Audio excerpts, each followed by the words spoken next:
Retire ہونے والے chief justice کے دور میں ملک میں سویلین بالادستی کے مقابلے میں 3 رکنی بینچ ڈٹا رہا اور پارلیمان کے بنائے گئے قوانین کو ہم خیال ججز نے آئین کی اپنی مرضی کی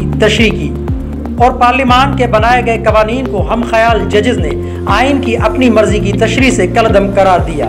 ثاقب نثار سے شروع ہونے والا سپریم کورٹ میں چیف جسٹس کی من مرضی کا دور گلزار احمد کے عہد میں بھی تھا، مگر امرتا بندیال اس کو بام عروج پر لے گئے۔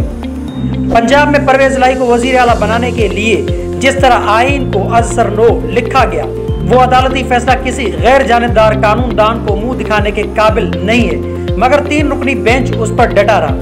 ریٹائرمنٹ سے ایک دن قبل نیب قانون میں کی گئی ترامیم کو کالعدم قرار دینے کے فیصلے کو تو ساتھی جج منصور علی شاہ نے جس طرح آئینہ دکھایا وہ پڑھنے کے لائق اور شرم سے ڈوب مرنے کے لیے کافی ہوتا، مگر اس مصنف کے لیے جو آئین و قانون کی بالادستی پر یقین رکھتا ہو، نہ کہ اپنے دھڑے کے ساتھ کھڑا ہو۔ جنوری 2017 سے اسٹیبلشمنٹ کے ساتھ گٹھ جوڑ میں میاں ثاقب نثار اور امرتا بندیال دونوں نے سابق وزیر اعظم عمران خان کو صادق اور امین قرار دیا تھا۔ اس سے قبل آصف سعید کوسہ اور گلزار احمد نے پاناما کیس میں مسلم نون کے سربراہ نواز شریف کو نااہل قرار دیا تھا۔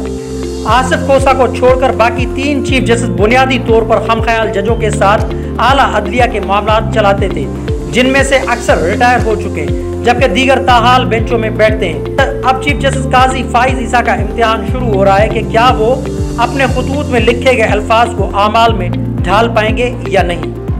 مزید خبروں اور اپڈیٹ کے لیے جوت نیوز کو لائک کریں، سبسکرائب کریں اور کمنٹ سیکشن میں اپنی رائے کا اظہار ضرور کریں۔ اللہ حافظ۔